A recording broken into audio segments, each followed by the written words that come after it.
you, Babito. So you can see there's some really dramatic pictures from Hong Kong. Now, Tom Grundy is a journalist in Hong Kong. He's been at these protests overnight. Tom, tell us what you've seen in terms of the escalation of violence in Hong Kong, and how is the tone different this time from the previous protests we've seen? Well, a couple of days ago, student leaders invited protesters to reconvene at the main occupied camp. It was then revealed that they would surround government headquarters to paralyse its operations till demands were met for political reform.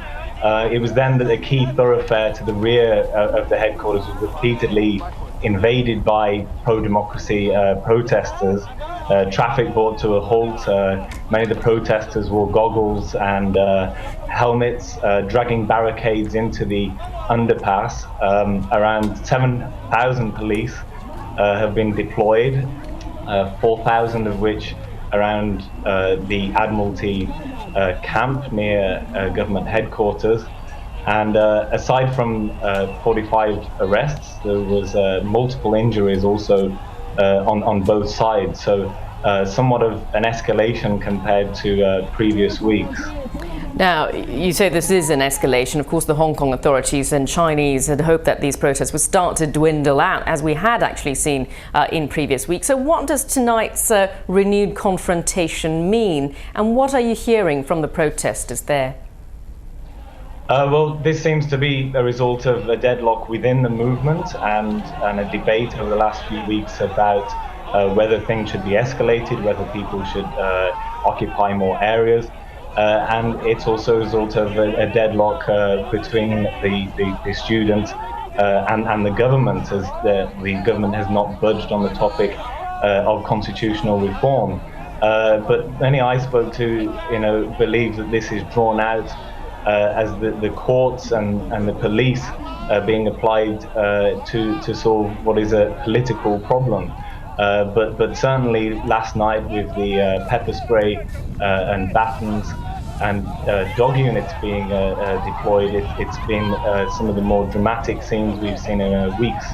Right. Now, Tom, there's also been news, of course, that British MPs aren't being allowed into Hong Kong. The Chinese Foreign Affairs Committee charging its UK counterpart with carrying out highly inappropriate act which constitutes interference in China's internal affairs. Is there concern amongst the students over how the Chinese government is stepping in on this, and the possibility that they might be willing to step in elsewhere? Well, it's early in Hong Kong, and with such a long night of unrest, I've yet to see any comments on that matter.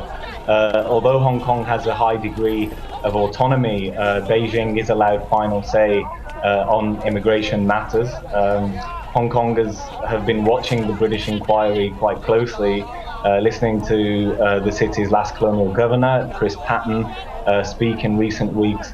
And there's also been a small protest at the UK consulate with people asking London to do more to pressure Beijing. But Beijing in turn dismisses any comments and the inquiry as foreign interference. How much damage do you think this is going to do to relations between the UK and China?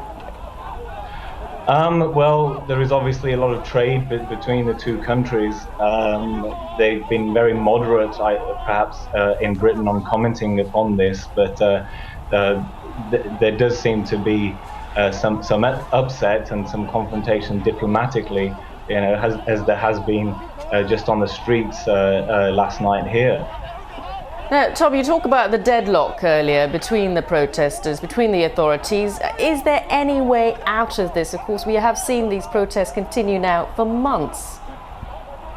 Well, it was a good 2 or 3 weeks ago that Chief Secretary Carrie Lam said that the time for dialogue is over, and student leaders had attempted to go to Beijing to talk directly with the country's leadership and were turned away at the border. But with public support waning for the occupations, it's unclear whether Hong Kongers, how they will react when they wake up to these pictures now. All right, Tom Grundy there, journalist in Hong Kong. Thank you so much for keeping us up to date there.